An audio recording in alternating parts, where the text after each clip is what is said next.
C'était un soir d'automne quand Claire Martin, une jeune femme de 32 ans, termina enfin sa journée de travail. Elle avait hâte de rentrer chez elle. Depuis plusieurs semaines, elle se sentait épuisée, mais comme beaucoup, elle mettait ça sur le compte du stress. Ce soir-là pourtant, quelque chose semblait différent. En montant dans sa voiture, elle ressentit une douleur étrange dans la poitrine, brève mais intense. Quelques kilomètres plus loin, la douleur revint, plus violente cette fois.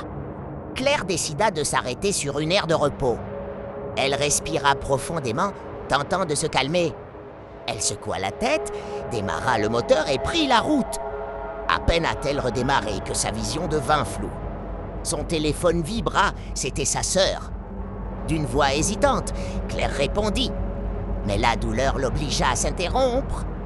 Sa sœur sentit immédiatement que quelque chose n'allait pas et lui, d'où elle ressentait. Elle lui dit immédiatement d'appeler les secours. Claire essaya de reprendre la route pour atteindre l'hôpital le plus proche. Mais ses mains tremblaient. Claire tenta de minimiser, mais un silence soudain au bout du fil fit paniquer sa sœur. Elle appela le 112 d'une voix brisée, explique qu'elle ne sentait plus son bras gauche. Les secours mirent 13 minutes à arriver, 13 minutes qui semblèrent une éternité. Elle dut se ranger à nouveau, cette fois en urgence. L'opératrice la rassurait, lui demandait de rester éveillée, Paul, de décrire ce qu'elle voyait autour d'elle. Claire regarda les phares des voitures passer au loin, mais aucune ne s'arrêtait.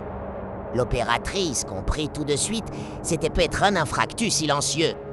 Un de ceux qui frappent sans prévenir, surtout chez les femmes. Claire resta en ligne, respirant difficilement. Elle se sentait seule sur cette route, comme suspendue entre deux mondes. Le froid de la nuit s'installait, et la peur aussi. Lorsqu'ils la trouvèrent, Claire était consciente mais très faible.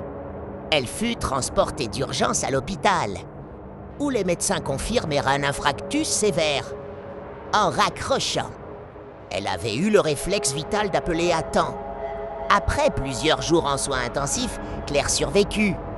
Mais cette expérience changea sa vie. Elle raconta plus tard que ce qui l'avait sauvée.